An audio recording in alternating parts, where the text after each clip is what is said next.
Sir, വിശ്വാസികളുടെ ഭാഗത്തുനിന്ന് ചിന്തിക്കുമ്പോൾ ശബരിമല കേസിൽ എന്തെങ്കിലും പ്രതീക്ഷ നൽകുന്നുണ്ടോ? ഞാനൊരു അയ്യപ്പ വിശ്വാസിയാണ്. ഒരു അയ്യപ്പ വിശ്വാസി കാര്യങ്ങൾ കൃത്യമായി നിരീക്ഷിക്കാൻ ശ്രമിക്കുന്ന ഒരു രാഷ്ട്രീയ നിരീക്ഷകനാകാൻ ശ്രമിക്കുന്ന ആൾ ഒക്കെയാണ് എൻ്റെ ലെവല്. അത് നിന്നുകൊണ്ട് ഞാൻ നോക്കുമ്പോൾ എനിക്ക് ശബരിമല കേസുമായിട്ട് സാർ ചോദിച്ച ചോദ്യത്തിനോട് എൻ്റെ പ്രതീക്ഷകൾ അനുദിനം അസ്തമിക്കുകയാണ്. അതാണ് എൻ്റെ വ്യക്തിപരമായ ഉത്തരം. ഇതിന് ഈ മാറ്റിമറിക്കാൻ ശ്രമിക്കുന്ന അദൃശ്യകരങ്ങൾ, അതുകൊണ്ടുള്ള ഇപ്പോൾ ഇവർക്ക് ഇത് വഴിമാറി പോകുന്നത്, അത് അത്തരത്തിൽ ആരെങ്കിലും ഉണ്ടോ? സാറേ, ആ കേസിൻ്റെ നാൾ വഴി സാറൊന്ന് പരിശോധിച്ച് നോക്കിയാൽ ഈ കേസ് ആദ്യം തുടങ്ങുന്നത് തന്നെ ഈ ഉണ്ണികൃഷ്ണൻ പോറ്റി വരുന്നിടം തൊട്ടാണല്ലോ തുടങ്ങുന്നത്. ഉണ്ണികൃഷ്ണൻ പോറ്റിയുടെയിലെ സ്വർണ്ണത്തകട് ചെമ്പ് തകടാണെന്ന് രേഖപ്പെടുത്തി വിട്ട ഒരു ദേവസ്വം ബോർഡുണ്ട്. ആ ദേവസ്വം ബോർഡിലെ പ്രസിഡന്റ് എ പത്മകുമാറുണ്ട്, ശങ്കർദാസ് ഉണ്ട്, അതുപോലെ തന്നെ വിജയകുമാറുണ്ട്. അവർക്ക് മൂന്നുപേരും കളക്റ്റീവ് റെസ്പോൺസിബിലിറ്റിയാണ്, ഇല്ലേ? അതെ. ഉണ്ണികൃഷ്ണൻ പോറ്റി അറസ്റ്റ് ചെയ്തു. അത് കഴിഞ്ഞ് പത്മകുമാറിനെ അറസ്റ്റ് ചെയ്യുന്നു, വിജയകുമാറിനെയും അറസ്റ്റ് ചെയ്യുന്നു, ശങ്കർദാസിനെ അറസ്റ്റ് ചെയ്യുന്നില്ല. എന്താണ് ശങ്കർദാസിൻ്റെ പ്രത്യേകത? അദ്ദേഹത്തിൻ്റെ മകൻ പോലീസിൽ ഉന്നത പദവിയിൽ ഇരിക്കുന്നു എന്നതാണോ അതിന് തടസ്സമായി മാറിയത്? എന്നിട്ട് ഈ കാലഘട്ടത്തിലൊരു ചിത്രം പ്രചരിക്കുന്നു. വളരെ അവശ നിലയിൽ ഇദ്ദേഹം ICUയിൽ കിടക്കുന്നതായ ഒരു വ്യാജ ചിത്രം പ്രചരിക്കുന്നു. ഇതൊക്കെ വളരെ ബോധപൂർവം ചെയ്യുന്നൊരു കാര്യമാണ്. പിന്നീട് അദ്ദേഹം ചികിത്സ തേടി പോയതായിട്ട് പറയുന്നു. അപ്പോൾ ഈ ശബരിമല കേസ് കേട്ടുകൊണ്ടിരിക്കുന്ന ഒരു ഡിവിഷൻ ബെഞ്ചാണ്. രാജാ വിജയരാഘവനും ജസ്റ്റിസ് രാജാ വിജയരാഘവനും അതുപോലെ തന്നെ ജസ്റ്റിസ് ജയകുമാറും, അല്ലേ? അവരുടെ ആ ബെഞ്ചാണ് ഈ കേസ് കേൾക്കേണ്ടത്. പക്ഷേ ശങ്കർദാസിനെ അറസ്റ്റ് ചെയ്യാൻ പോലീസിനെ നിർബന്ധിതമാക്കിയത് ജസ്റ്റിസ് ബദറുദ്ദീൻ എന്ന് പറയുന്ന ജഡ്ജിയുടെ വിധിയാണ്. ഞാനതാ പറയുന്നത്. നമ്മൾ ജഡ്ജിമാർ അവരുടെ വിധി, അവരുടെ പാരമ്പര്യം, ചരിത്രം, ഇതൊക്കെ നമ്മൾ കൃത്യമായിട്ട് കേരളത്തിലെ ജനങ്ങൾ പരിശോധിച്ചുകൊണ്ടിരിക്കുന്നത്. പിന്നെ കണ്ടംപ്റ്റ് ഓഫ് കോർട്ട് എന്ന് പറഞ്ഞ സംവിധാനം ഉള്ളതുകൊണ്ട് സ്വാഭാവികമായിട്ടും ജഡ്ജിമാരെ എതിർക്കാറില്ല. കാരണം അത് ശരിയുമല്ല. ജഡ്ജിമാരെ വ്യക്തിപരമായിട്ട് എതിർക്കാൻ പറഞ്ഞാൽ ജുഡീഷ്യറി തീരത്തില്ലേ. പക്ഷേ ജഡ്ജിമാരുടെ കോടതി വിധിയെ നമുക്കും കോടതിയുടെ പ്രൊസീജിയറിലുണ്ടാകുന്ന കാലതാമസത്തെക്കുറിച്ചും മനോഭാവത്തെക്കുറിച്ചും നമുക്ക് കാര്യങ്ങൾ മനസ്സിലാക്കാം.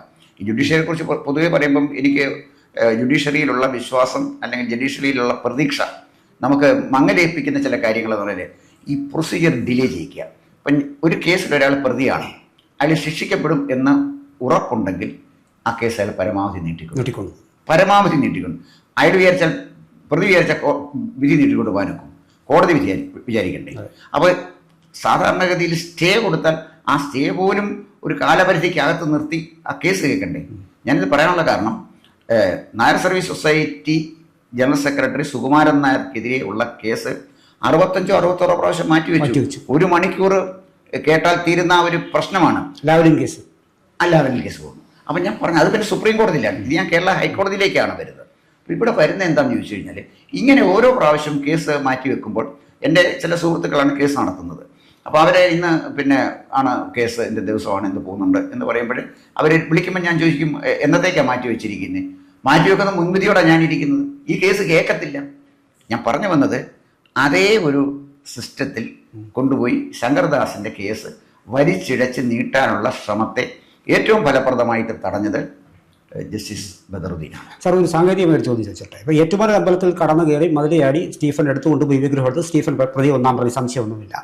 ഇവിടെ അതേപോലെ ഈ ഉണ്ണികൃഷ്ണൻ പോറ്റി എന്ന് പറയുന്നത് നമ്മളിൽ പോലെ ഒരാളായിരുന്നു. അവിടെ ചെന്ന് നിൽക്കുന്നു. അദ്ദേഹം ഏതെങ്കിലും അട്ടിമറിയിൽ കൂടി മോഷ്ടിച്ചെടുത്ത് കൊണ്ടുപോയ ഒരു കാര്യമല്ല. പക്ഷെ 1-ാം പ്രതി ഉണ്ണികൃഷ്ണൻ പോറ്റിയാണ്. ആരെങ്കിലും ഇതെടുത്ത് ഉണ്ണികൃഷ്ണൻ പോറ്റിയുടെ കയ്യിൽ കൊടുക്കാതെ, അല്ലെങ്കിൽ അതിനു മുമ്പുള്ള എന്തെങ്കിലും സംവിധാനങ്ങളിൽ കൂടി ആണല്ലോ ഇതെത്തിയത്. എങ്ങനെയാണ് ഈ ഉണ്ണികൃഷ്ണൻ പോറ്റിയുടെ അടുത്ത് 1-ാം പ്രതിയായത്? അല്ല, അത് കേസ് ഫ്രെയിം ചെയ്യുമ്പോഴേ 1-ാം പ്രതിയും 2-ാം പ്രതിക്ക് അർത്ഥമില്ല. കേസിൻ്റെ പിന്നെ മെറിറ്റ് അനുസരിച്ച് പ്രതികളെ നിശ്ചയിക്കണമെന്നില്ല. ഇപ്പോൾ കൊണ്ടുപോയത് ആദ്യം ഉണ്ണികൃഷ്ണൻ പോറ്റി തന്നെയാണല്ലോ. അവിടെ അതിനു മുമ്പ് ഒരു ഗൂഢാലോചന നടന്നതാണ്. സാറേ, ഗൂഢാലോചന തെളിയിക്കാൻ അത്ര പറ്റത്തില്ല. അത് പ്രായോഗികമായിട്ട് ബുദ്ധിമുട്ട് വരും.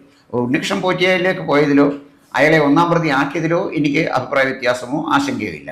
പക്ഷെ ഞാൻ പറയുന്നത്, ഈ കേസ് വളരെ ട്രാക്കിൽ മുന്നോട്ട് പോയിക്കൊണ്ടിരുന്നപ്പോൾ അടിസ്ഥാനപരമായൊരു കാരണമില്ലാതാണ് തന്ത്രി അറസ്റ്റ് ചെയ്യുന്നത്. സാറേ, തന്ത്രിക്ക് ഇതിനകത്ത് ഒരു റോളും ഇല്ല. തന്ത്രിക്ക് പൂജാവിധികളിലേ ഉള്ള റോളുള്ളൂ. തന്ത്രി ഇൻകം ടാക്സ് അടച്ചില്ലെങ്കിൽ തന്ത്രിക്ക് നേരെ പറയാൻ പറ്റുന്ന ഏറ്റവും വലിയ കാര്യം എന്ന് പറഞ്ഞാൽ, അദ്ദേഹം കോടിക്കണക്കിന് രൂപ വരുമാനമുണ്ട്. ആ വരുമാനത്തിന് അനുസൃതമായി അദ്ദേഹം ടാക്സ് അടച്ചിട്ടില്ലെന്ന് പറയാം മാക്സിമം. ഇപ്പോൾ തന്ത്രി കാശ് വാങ്ങിച്ചു, അദ്ദേഹം ബ്ലേഡ് കമ്പനി കൊണ്ടുപോയി നിക്ഷേപിച്ചു. അതിന് നമുക്കെന്ത്? തന്ത്രി അവിടെ നിന്ന് മോഷ്ടിച്ചുകൊണ്ട് പോയല്ല, ഭണ്ഡാരത്തിൽ നിന്ന് മോഷ്ടിച്ചതുമല്ല. തന്ത്രി ചെയ്തത് അദ്ദേഹത്തിൻ്റെ പൂജയ്ക്ക് അദ്ദേഹം വാങ്ങിക്കുന്ന ഫീസാണത്. തന്ത്രി അവിടെ ചെയ്തത് ഒരു അഡ്മിനിസ്ട്രേഷനുമായിട്ട് ബന്ധപ്പെട്ട് തന്ത്രിക്ക് എന്ത് പിന്നെ പിന്നെ ഇടപെടലാണ്? ട്രാവൻകൂർ ദേവസ്വം ഒന്നും തന്ത്രിക്ക് ചെയ്യാനില്ല. പിന്നെ ഇത് കൊണ്ടുപോകാൻ പിന്നെ അനുജ്ഞ കൊടുക്കുക, അനുജ്ഞ കൊടുത്തുകൊണ്ട് കുറ്റവാളിയാകണമെന്നുണ്ടോ? ചില ചെമ്പാണെന്ന് ദേവസ്വം ബോർഡ് തീരുമാനിച്ചു വെച്ചിരിക്കുന്ന ഒരു സാധനം കൊണ്ടുപോകാൻ തന്ത്രിക്ക് തുറവണാണുള്ളത്. അതുകൊണ്ട് തന്ത്രിയെ അറസ്റ്റ് ചെയ്തതോടുകൂടി കേസിലെ ജനങ്ങളുടെ ശ്രദ്ധ തിരിച്ചുവിടാനും ആരെയൊക്കെയോ സംരക്ഷിക്കാനും നടത്തുന്ന കുൽസിതമായ ശ്രമമായിട്ടാണ് എനിക്ക് ബോധ്യമായത്.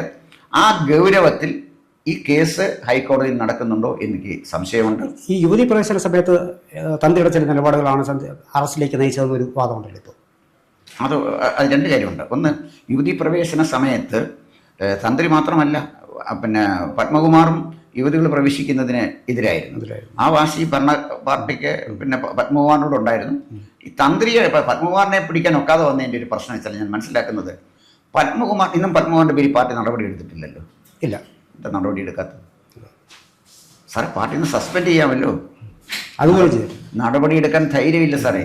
അതാണ് ഞാൻ പറഞ്ഞത്, ഈ കേസ് തെളിയാനേ പോകുന്നില്ല. ഈ ഡിവിഷൻ പിന്നെ ഹൈക്കോടതി ദേവസ്വം ബെഞ്ചിൻ്റെ കയ്യിലിരുന്നാലും ആരുടെ കയ്യിലിരുന്നാലും ഈ കേസ് തെളിയിക്കപ്പെടാൻ പോകുന്ന ഒന്നല്ല. കുറേ കാലം നമ്മൾ ചർച്ച ചെയ്ത് നമ്മൾ മടുക്കുമ്പോൾ ഇത് വിടും. വേറെ ഒരു കേസ് വരുമ്പോൾ നമ്മൾ അതിൻ്റെ പുറകെ പോകും. ഇതിനെ ഡീവിയേറ്റ് ചെയ്യാൻ പോലീസ് നടത്തിയ ഒരു ശ്രമമാണ് തന്ത്രിയുടെ അറസ്റ്റ്.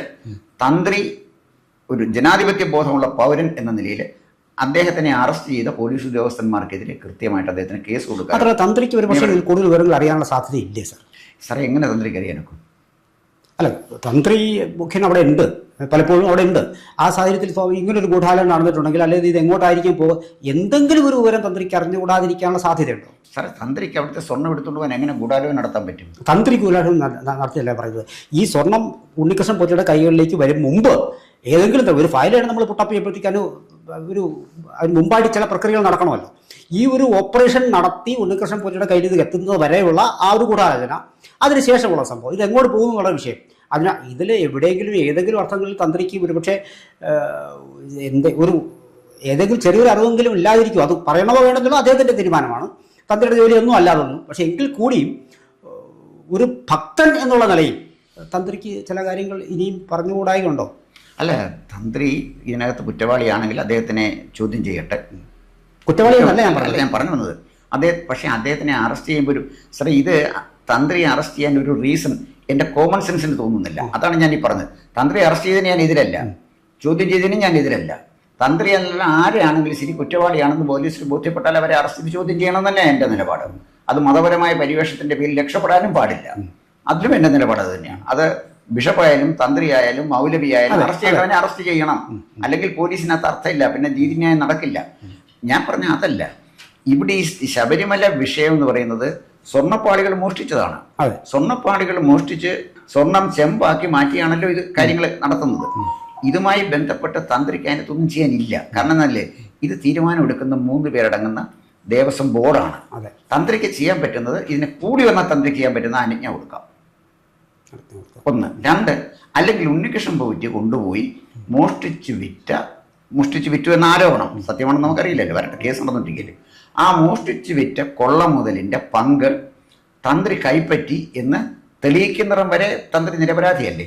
അല്ല, തന്ത്രിക്ക് ഇതിനകത്ത് എങ്ങനെ സാർ ഇടപെടാൻ പറ്റുക? ഇടപെടാൻ പറ്റില്ല. അപ്പോൾ അതുകൊണ്ട് ഈ തന്ത്രിയെ അറസ്റ്റ് ചെയ്തത് ഈ ശബരിമല കേസിൻ്റെ ജനശ്രദ്ധ തിരിച്ചുവിടാൻ നടത്തിയ ഒരു 4ാം തരം ഏർപ്പാടിൻ്റെ ഭാഗം മാത്രമാണ്. ഇത് വന്നു കഴിഞ്ഞപ്പോൾ എന്തായാലും പ്രത്യേകത വെച്ചാൽ നമ്മൾ ജുഡീഷ്യറിയെ ജനങ്ങളെ നിരീക്ഷിക്കാൻ തുടങ്ങി. ജുഡീഷ്യറി ജനം നിരീക്ഷിക്കരുതെന്നൊന്നും പറയാൻ പറ്റില്ലല്ലോ. കോടതി വിമർശിക്കരുതെന്ന് പറയാൻ പറ്റില്ല. അതുകൊണ്ടാണ് ഞാൻ സാറോട് പറഞ്ഞത്, ജസ്റ്റിസ് ബദറുദ്ദീൻ്റെ ഇടപെടൽ വേണ്ടി വന്നു എന്ന് ഞാൻ പറയുമ്പോൾ അതിൻ്റെ മുനകൾ പലതുണ്ട് സാറേ. അതിൻ്റെ മുനകൾ പലതില്ലേ. നമ്മളൊക്കെ അരിയാഹാരം കഴിക്കുന്ന ആളുകളാണ്. അപ്പം 3 പേരിൽ 2 പേരെ അറസ്റ്റ് ചെയ്തിട്ട് ഒരാളെ മാറ്റി നിർത്തിയെങ്കിൽ അതിനൊരു റീസൺ വേണ്ടേ? മെഡിക്കൽ റീസൺ ആണെങ്കിൽ ആ മെഡിക്കൽ റീസൺ തെറ്റാണെന്ന് തെളിഞ്ഞില്ലേ? അങ്ങനെ ഉണ്ടെങ്കിൽ ഇദ്ദേഹത്തിനെ അറസ്റ്റ് ഒഴിവാക്കാനായിട്ട് ശ്രമിച്ച ഉദ്യോഗസ്ഥന്മാരാരൊക്കെയാണ്? അവരുടെ മുകളിലുണ്ടായ സമ്മർദ്ദം എന്താണ്? ഈ കാര്യം എന്തുകൊണ്ട് അർഹിക്കുന്ന ഗൗരവത്തോടെ ദേവസ്വം ബെഞ്ച് പരിശോധിച്ചില്ല? ദേവസ്വം ബെഞ്ചിൻ്റെ നേരിട്ടുള്ള നിയന്ത്രണത്തിലല്ലേ ഈ അന്വേഷണം നടക്കുന്നത്? ഒരുപാട് ഉത്തരം കിട്ടാത്ത ചോദ്യങ്ങളുണ്ട്. അതുകൊണ്ട് തന്നെ എനിക്ക് പ്രതീക്ഷയില്ല.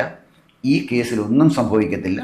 ഇതൊരു ചായക്കോപ്പയിലെ കൊടുങ്കാറ്റായി അവസാനിക്കും തന്നെയാണ് കേരളത്തിൽ ജീവിച്ചുകൊണ്ടിരിക്കുന്ന ഒരു പൗരൻ എന്ന നിലയിൽ ഇതൊക്കെ നിരീക്ഷിച്ചിട്ട് എനിക്ക് തോന്നുന്നത്. അത് ലക്ഷ്യത്തിലെത്താത്ത ഇതിനു മുമ്പുള്ള പല കേസുകളിൽ ഒന്നായി ഇതും അവസാനത്തെ കേസായി ഇതും അവസാനിക്കും.